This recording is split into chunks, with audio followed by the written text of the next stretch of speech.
সংবাদ সম্মেলনে বক্তব্য রাখছেন বিএনপির নির্বাচন পরিচালনা কমিটির মুখপাত্র ও বিএনপি চেয়ারম্যানের উপদেষ্টা মাহদি আমিন। আমরা সরাসরি চলে আছি সেখানে।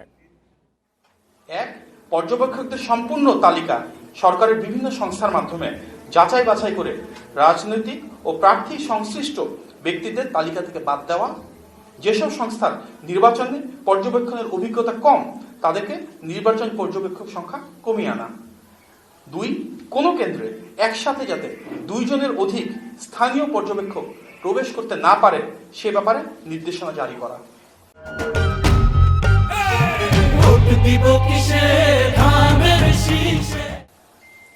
প্রিয় সাংবাদিক ভাই ও বোনেরা, বিএনপি শুরু থেকেই রাষ্ট্র সংস্কারের পক্ষে সুস্পষ্ট সুনির্দিষ্ট অবস্থান গ্রহণ করেছে।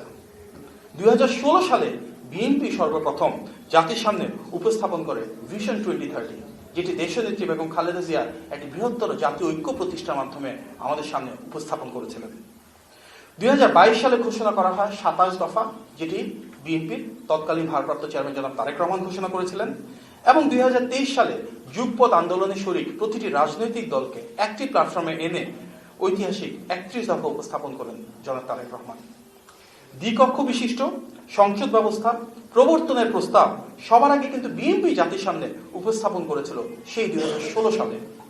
একইভাবে একজন ব্যক্তি যেন একই পদে দীর্ঘদিন ক্ষমতায় থাকতে না পারেন সে লক্ষ্যে প্রধানমন্ত্রীর মেয়াদ সীমিত করার প্রস্তাব সবার আগে বিএনপি দিয়েছিল।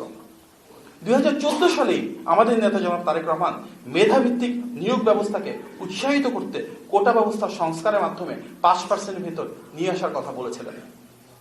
এই ধারাবাহিকতার অংশ হিসেবেই বিএনপি আগামী জাতীয় নির্বাচনে রাষ্ট্র সংস্কারের পক্ষে গণভোটে হ্যাঁর পক্ষে দৃঢ়ভাবে অবস্থান নিয়েছে, জনগণের সাথে সম্পৃক্ততা গড়ে তুলছে, এবং ইতিমধ্যেই দলের শীর্ষ নেতৃবৃন্দ বারবার এ বিষয়ে ঘোষণা দিয়েছেন।